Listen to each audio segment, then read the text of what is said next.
From the opinion pages of the Wall Street Journal, this is Potomac Watch. What were the biggest stories of 2023, and how will those stories catalyze the events to come in 2024? Welcome to the special edition of Potomac Watch podcast for the end of the year, a year of change, good and bad, known as 2023. Welcome. I'm Paul Gigot, editorial page editor of the Wall Street Journal, and I'm here with two podcast regulars, Kyle Peterson and Kim Strassel. Welcome to you both. It's impossible to make sense of an entire year, obviously, in one podcast, but each of the three of us will offer what we think were some of the biggest stories of the year and why we think they mattered and will continue to matter into 2024 and beyond. I'll start first with what I think was the biggest political story of 2023, which is the four indictments against Donald J. Trump, the former president. 91 felony counts in all. Two indictments by Special Counsel Jack Smith, one for the January 6th riot and his role in it, alleged conspiracy that Trump contributed to. Second one, the mishandling of classified documents. And then one each by New York prosecutor Alvin Bragg for allegedly paying hush money, cover up an affair, and a civil lawsuit by New York Attorney General Letitia James for corporate fraud by the Trump Organization. Each of these carry different measures of risk for Trump, but they had the cumulative political effect of helping him win in the GOP presidential nomination race. I think the evidence is clear from the polling when you look at what happened on April 4th when Alvin Bragg started it all off with his indictment, which was so weak and so clearly political that it galvanized a kind of rally around the Trump effect. And it turned some soft Trump voters into harder Trump voters. Let's listen to Donald Trump talk about it. These are witch hunts. These have been going on for a long time. They've weaponized justice in our country. It's a disgrace, and I think people are very angry about it. Even Democrats are very angry about it. So you'll stay? Absolutely. I wouldn't even think about leaving. It's a disgraceful thing that's going on. The country's never seen anything like it. And yeah, probably it'll enhance my numbers, but it's a very bad thing for America. It's very bad for the country. Well, I'm not so sure that Democrats regret it, but in fact, that may have been their idea, which is to help Trump win the nomination and then use the indictments and what I think they hope will be convictions against him in the general election in November. I was just looking at the trend lines, Kyle and Kim, the pop-up that Trump got after that first Bragg indictment was several points and the head-to-head with the other Republican candidates, and then he just kept going up. And the second indictment helped him again. And then the third and fourth ones did too. It's extraordinary. You know, Ron DeSantis, you probably heard recently after the Colorado Supreme Court decision taking him off the ballot, he lamented. He said that biggest regret of the campaign is that he wished none of that would have happened. Kim, what do you think? Yeah, it's impossible for them to break through. And it seems like every time there's an opportunity maybe for them to do so in a debate, another indictment comes along or another storyline in this. It just crowds the field out. So it's been a tough time for anybody trying to make traction. Kyle, you've got a political story. What is it?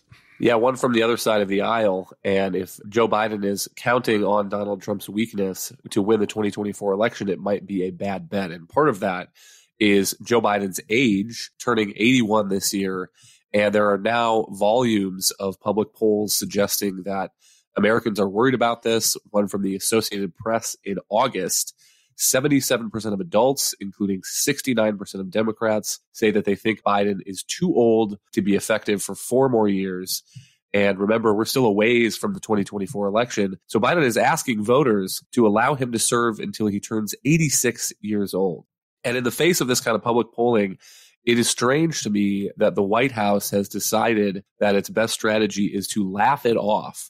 And there are many examples of this now. White House Press Secretary Karine Jean-Pierre a few months ago saying that 80 is the new 40. Haven't you guys heard? At a pardoning of the turkey before Thanksgiving, Joe Biden joked that he wasn't there for the first time this happened. And then on his birthday, the White House put out an Instagram post of Joe Biden sitting in front of a cake with what are apparently 81 candles on it. The entire cake looks like it is engulfed in flames.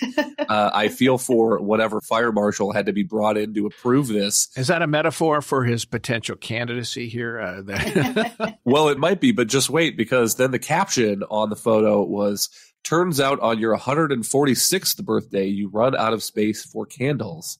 And so it is odd to me that in the face of what is clear public concern about the president's age, his strategist's continuing idea that the best way to handle that is to treat it as if it's a joke. And he's not 81, he's actually turning 146. Well, I can tell you that 68 is not the new 40, so don't think that 81 is either. Kim, what's your political story? So mine also has to do with the Bidens, but this is the look that Americans got this year, the ugly look into the Biden family business. But also alongside that, the look they got at what happens at times within the Department of Justice when that department is dealing with a famous name like Hunter Biden and they think that nobody is looking.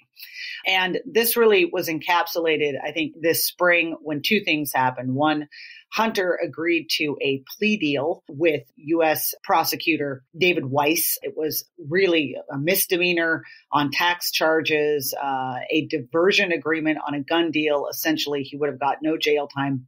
All of this happened as two IRS whistleblowers came forward who'd been working on that Weiss investigation for years, blew the whistle on what had really gone on in this probe and exposed that deal as an entire wrist slap. We finally got a view at the breadth of the allegations and supposed crimes that Hunter had been engaged in, including millions of tax avoidance, also evidence of political interference of career officials within DOJ blocking certain avenues of investigation when they might get close to Joe Biden, political appointees, in particular, some other U.S. attorneys that Joe Biden had appointed refusing to allow Mr. Weiss to bring charges in their jurisdictions. This has been very, very ugly for DOJ and for the Biden family. Now, Hunter Biden obviously has a different view of this. Let's listen to him talk about what he thinks is going on with this House investigation into him and Weiss's investigation into him. I recognize that none of this is necessarily about me. They are trying to, in their most illegitimate way, but rational way, they're trying to destroy a presidency. And so it's not about me. In their most base way, what they're trying to do is they're trying to kill me, knowing that it will be a pain greater than my father could be able to handle. And so therefore destroying a presidency in that way. Kim, let me just ask this question. I mean, you've got Kyle's point about the age and the polling on Biden's age, and then you've got the troubles with Hunter, which we don't know how those will go, but they're clearly got to weigh on the president psychologically, as Hunter suggests.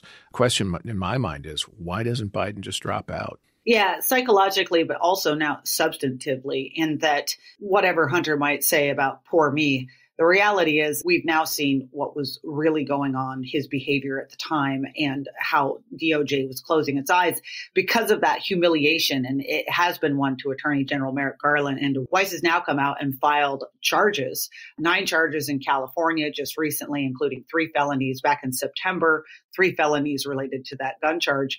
So there's trials yet to come and a lot more for this story to go. The U.S. House is still investigating. This is no longer something Biden can avoid the way that he somewhat successfully managed to do it back in 2020 when the media and social media covered for him by helping to deep six that Hunter laptop that had just emerged right before the election. This is now blown open. And I agree with you. The liabilities are piling up. And this is one big one that, to me, would entirely suggest the president should rethink re-election plans. Of course, the outcome of all of these 3 big stories could end up being Joe Biden versus Donald Trump in the presidential race, notwithstanding the clear preference that you can see in the polls of voters that it be 2 younger candidates. So I guess we can have that to look forward to, weakness against weakness.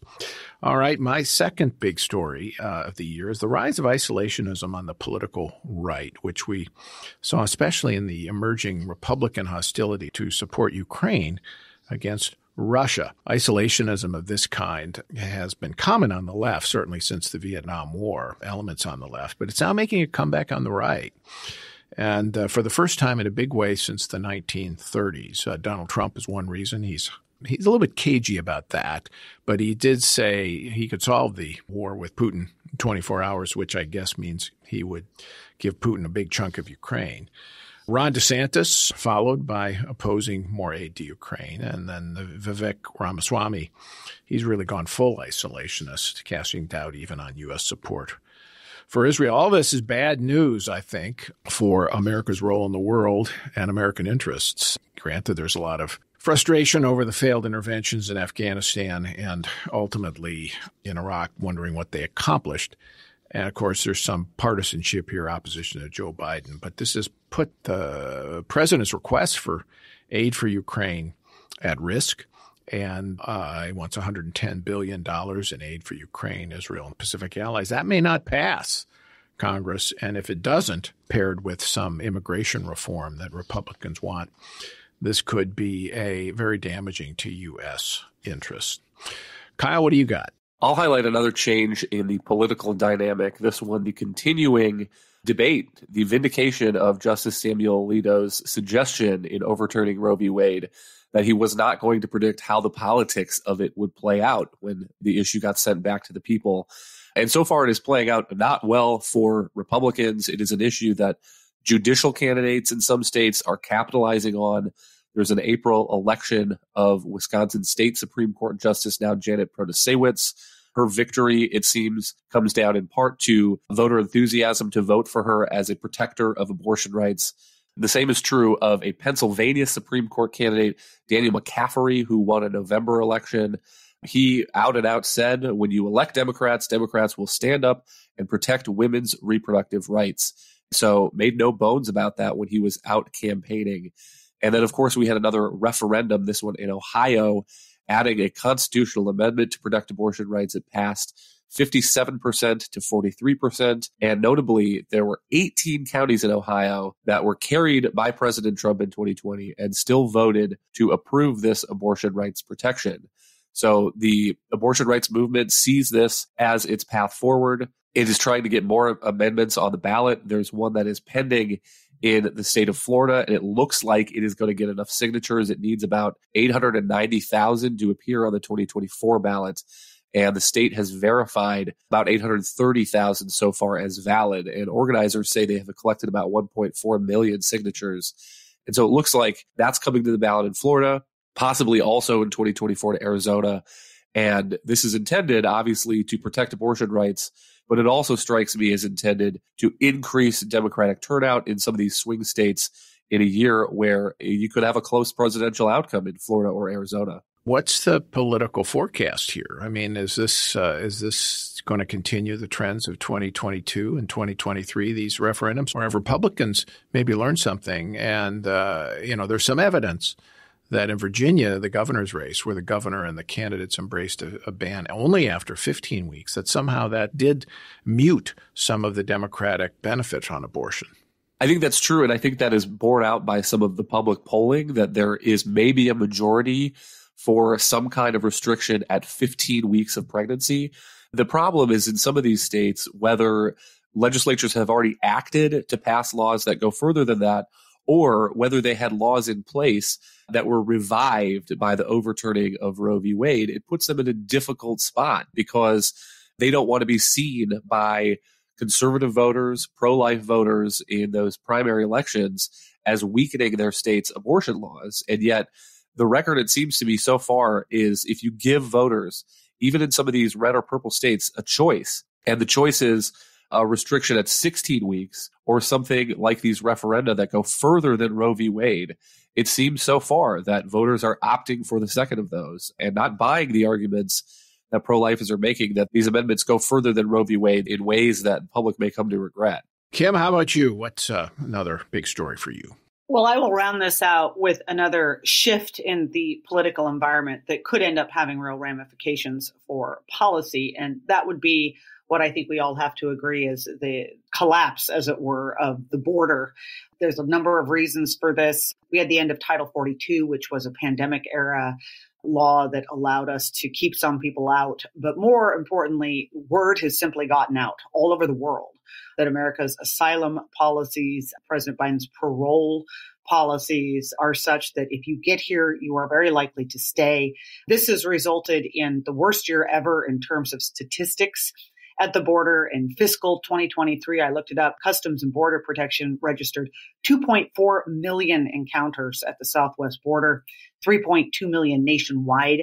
That's up 40% since fiscal 2021, up 100% since fiscal 2019.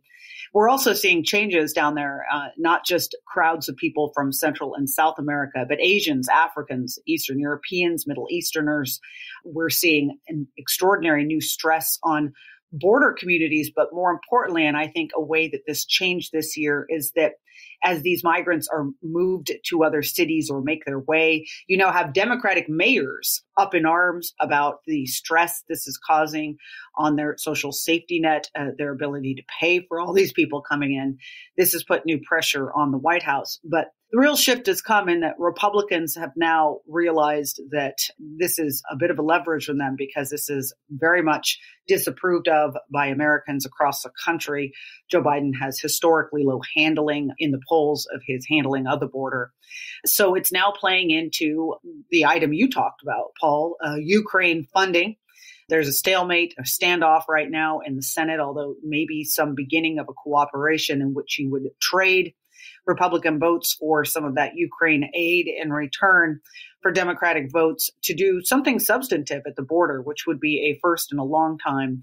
And the discussion is on asylum and parole rules. We will see if they get there, but there's real evidence that we are beginning to hit some tipping point on the border mayhem, and that even the White House has begun to realize that it might be to their benefit to do something to maybe try to get this a little bit under control. Who would have thought Midtown Manhattan, now a border state?